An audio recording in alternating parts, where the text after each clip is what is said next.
Good morning, welcome to Tin Barn Farm. We're at a little bit different setting here. You can see behind me is a bunch of blankets.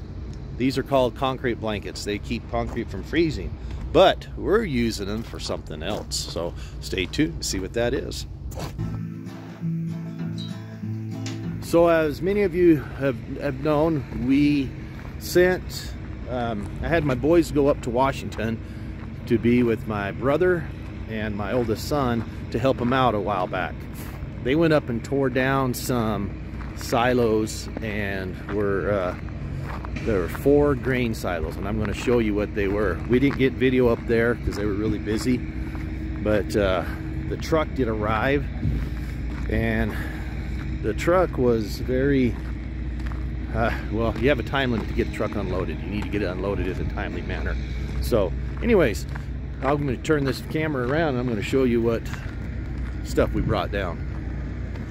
So this is part of the ladders that go on the ends of the silos, and the yellow part is a auger that helps with the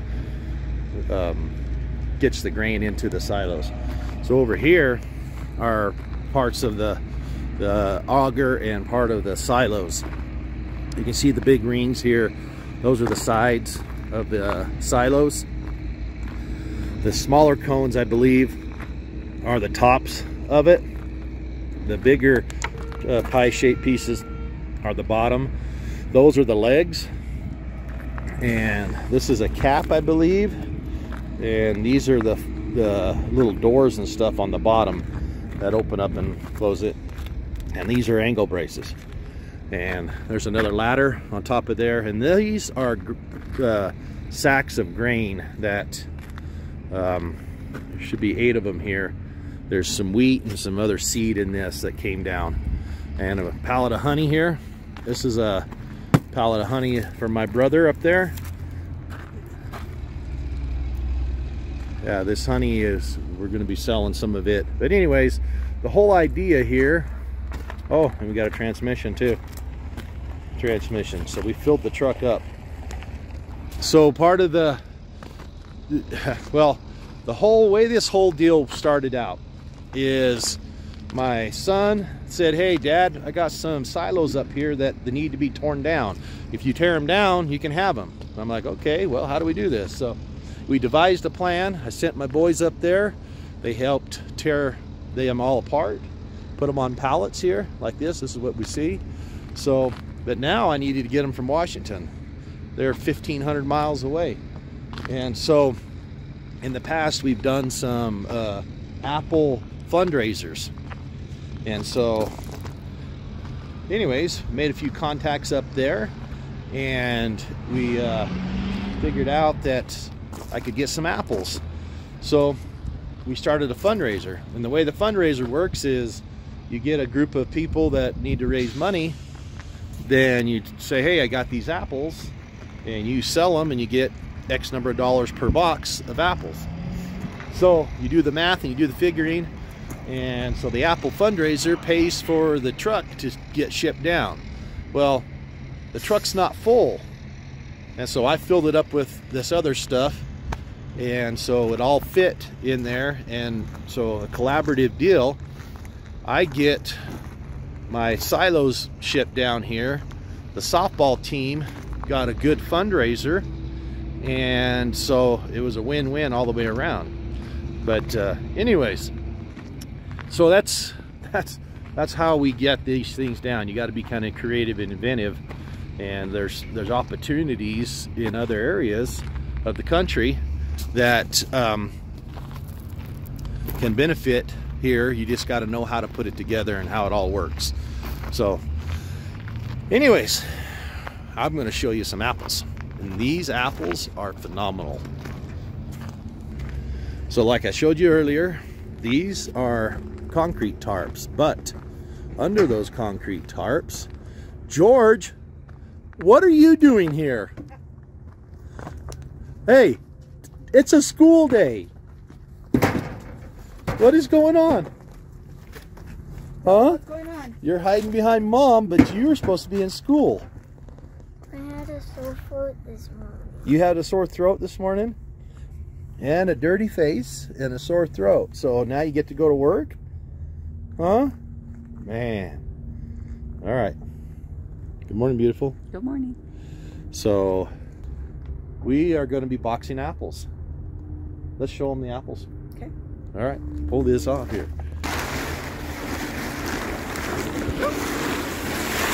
So there you go. These are Cosmic Crisp apples. They are kind of a hybrid apple.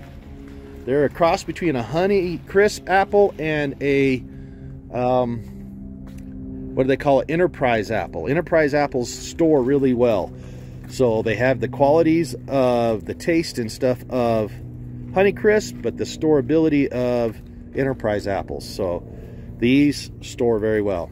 And these are my favorite of the three. Are they? They are very good. Very, very good. All right. So these other apples, let's pull. I don't think we should pull it. We just push it back for these ones.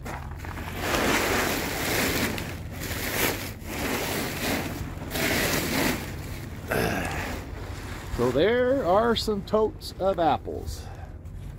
These are right up here are the Cosmic Crisp, and then these are Autumn Glories. Autumn Glory. Are these the Honey Crisp ones? These are Autumn Glories. So these are Autumn Glories. So the next bin over here are Honey Crisp. That's a big one, huh? So these are Honey Crisp. The Autumn Glory and the Honey Crisp look very similar. But yeah, you can see these are the Honey Crisp apples. But anyways, that's what's under the tarps. And under these tarps are boxed apples. They're in these boxes, so those are pallets. But anyways, we're going to be boxing and taking care of, and hopefully my beautiful wife will video some of that. Well, I'm going to be hauling some of these bins to the valley, so I'm going to have to go get the forklift and sort some out. So, yep. You ready? Yep. Well, you see behind me, this is what we are doing. This is a fundraiser that we did for them. It also helps us out, so we box a lot of these, and we got to get this done in the next got to get this done by Thursday. So today is Tuesday. We have to get this done today and tomorrow. That's the only days we have left to get the apples out. So you can see we got quite a few bins left. I'm hauling 4 of these to the valley, so I will be back to pick those up, and then I'll leave 1, 2, 3, 4, 5, 6, 7 other bins to do. So George, you work hard, Kay. Hey, why are you out of school again? Because I had a sore throat. You had one, but you don't have it anymore? Oh, man. Mama, love you. Love you too. Well, we are a blessed people. Today is cloud cover, a little cool. These apples normally are stored at about 34 degrees. And so last night got down pretty cold. It didn't freeze. But with the blankets, we could have handled freeze. But this is going to keep these apples cool. It's a blessing for us to have this weather. So it is awesome. Good Lord shining on us today. This morning, well, to start off with, I loved the Farm on Route 66's video this morning, defending the way to parent kids to be responsible. It's amazing to me how many people want to just give their kids everything, don't make them do hard things, and then they wonder why they don't move out of the dang home, and they wonder why there are a bunch of people just sitting around with their hand hanging out saying, hey, give me, you owe me. Ha, not. You got to work for what you get. By the sweat of your brow, so you eat your bread the rest of your day. That is an eternal principle, and we believe in that. So we teach our children to work hard and to be self-sufficient and not to be a burden on society. You know, you got to be able to do your thing, and so kudos to Farm on Route 66. Alan Palmer's a great dad. Also, another one, Good Simple Living just moved into their house. That was awesome. Those guys are good people. Another good family teaching their kids how to be self-sufficient. They built that home all by themselves and taught their kids, had their kids watch, and so another great family with great family values. So kudos to them too. So good job. Well, I'm loaded. The squash bins are loaded. This will be the last of the squash that goes down to them for this year.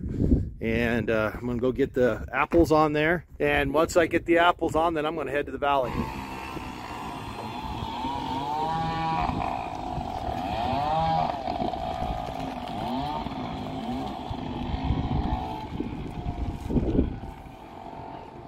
John's trying to convince me that he needs a forklift. It definitely looks like it makes it much easier than the way we've been doing it.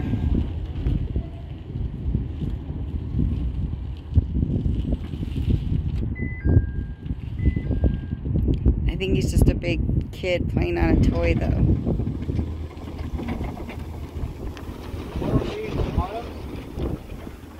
They should be. No, Honeycrisp. Yeah.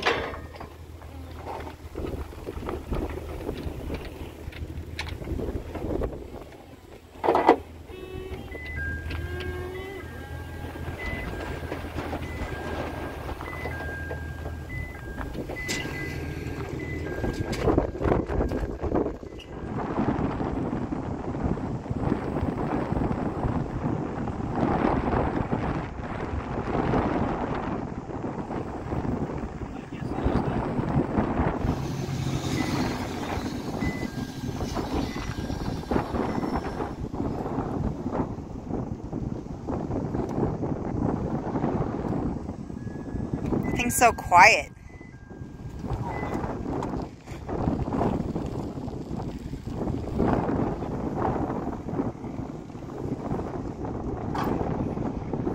So these are the boxes we have left. You got about a foot. Keep coming, keep coming, keep coming. Stop. He's doing this so it makes it easier for me to get into the boxes. And if you want to know why I'm doing this, I'm crazy. Well, I'm going real slow. Coming through Salt River Canyon here. I'm in first gear, going up the hill.